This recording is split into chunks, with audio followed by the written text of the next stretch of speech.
Welcome to Kishore academy. இன்றைக்கி இந்த வீடியோவில் 12th ஸ்டாண்டர்ட் ஃபிசிக்ஸ் எக்ஸாம்பிள் 2.13 என்ன அப்படிங்கிறது என்ன செய்ய போகிறோம் பார்க்க போகிறோம்.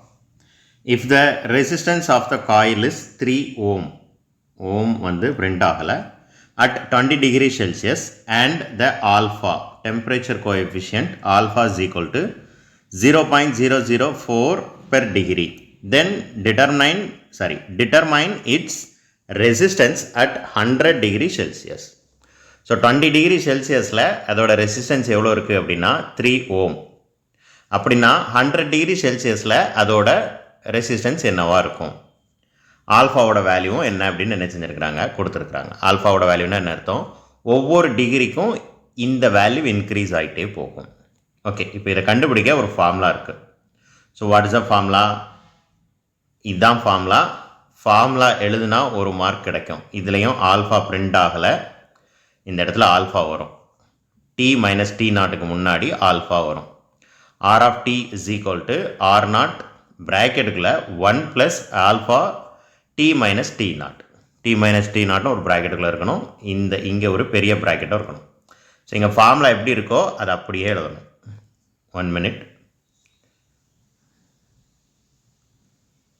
இங்கே இந்த இருக்குது ஈக்குவேஷன் 2.28. இங்கே ஃபார்முலா வந்து தெளிவாக இருக்குது. இந்த ஃபார்முலாவை நோட் பண்ணிக்கோங்க. இந்த ஃபார்முலாவை எழுதுனா ஒரு mark. So understand that very well public எக்ஸாமினேஷனில். அப்புறம் கொடுத்துருக்கிற டேட்டாவெலாம் எடுத்து எழுதுனா ஒரு மார்க். இப்போ பாருங்கள், 20 டிகிரி செல்சியஸ் அது என்னது, அது டி நாட். ஸோ இனிஷியலாக இருந்த டெம்பரேச்சரை நம்ம என்ன செய்யணும் அப்படின்னா டி நாட்டுன்னு எடுத்துக்கணும். அப்புறம் 100 டிகிரி செல்சியஸில் தான் அதோட ரெசிஸ்டன்ஸ் என்னன்னு கண்டுபிடிக்க சொல்லியிருக்கிறாங்க. அதோட வேல்யூ வந்து டி. அப்போ டி நாட் வந்து 20, டீயோட வேல்யூ வந்து 100. ரெசிஸ்டன்ஸ் இனிஷியலாக இருந்த ரெசிஸ்டன்ஸ் அப்போது அது 3 ஓம். அப்போ அது கண்டிப்பாக என்னவாக இருக்கணும், ஆர் நாட். அண்ட் நான் ஏற்கனவே சொன்னேன் ஆல்ஃபா இஸ் ஈக்குவல் டு 0.004 பார் போட்டு டிகிரி செல்சியஸ் போடுங்க, பெர் டிகிரின்னு அர்த்தம். அங்கே இருக்கிற மாதிரியே எழுதிக்கோங்க. ஆர் ஆஃப் டி என்னன்னு என்ன செய்யணும், கண்டுபிடிக்கணும். ஸோ இந்த 2 லைனை எழுதுனா ஒரு மார்க், 1 + 1 2 மார்க்ஸ் கிடச்சிரும். அதுக்கப்புறம் பாருங்கள், இப்போ ஃபார்முலாஸில் எல்லா வேல்யூவையும் நம்ம என்ன செய்வோம், சப்ஸ்டிடியூட் பண்ணுவோம்.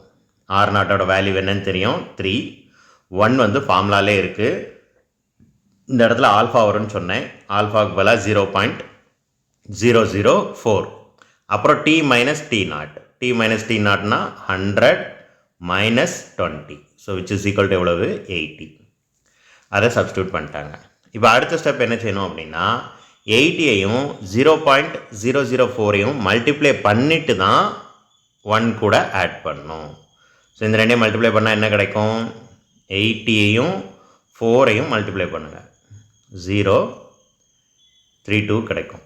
அதுக்கப்புறம் பாயிண்ட்டுக்கு அப்புறம் எத்தனை டிஜிட் இருக்குது, பாயிண்ட்டுக்கு அப்புறம் எத்தனை டிஜிட் இருக்குது, 3 டிஜிட் இருக்குது. அப்போ பின்னாடி இருந்து 3 டிஜிட் தள்ளி புள்ளி வைக்கணும். அப்போ 0.32, அதுக்கு அடுத்து இருக்கிற 0 எழுதணும்னு அவசியம் இல்லை. இப்போ இது கூட என்ன செய்யணும், இப்போ ஆன்சர் என்ன அப்படின்னா 0.32. இது கூட என்ன செய்யணும் அப்படின்னா 1 ஆட் பண்ணணும். 1 அப்படிங்கிறது ஹோல் நம்பர். அப்போ எப்படி எழுதணும்னா இந்த 0க்கு நேராக தான் 1 எழுதணும். அதுக்கப்புறம் 0 போட்டு இப்போ ஆட் பண்ணுங்கள். அப்போது 1.32. இப்போ ப்ராக்கெட்டில் இருக்கிற எல்லா வேல்யூவையும் சிம்பிளிஃபை பண்ணியாச்சு. 1.32 அது கூட இப்போ எதை மல்டிப்ளை பண்ணணும், 3. அப்போ 1.32 3 மல்டிப்ளை பண்ணுங்கள். 3 2s are 6, 3 3s are 9, 1 3 is 3, 3.96.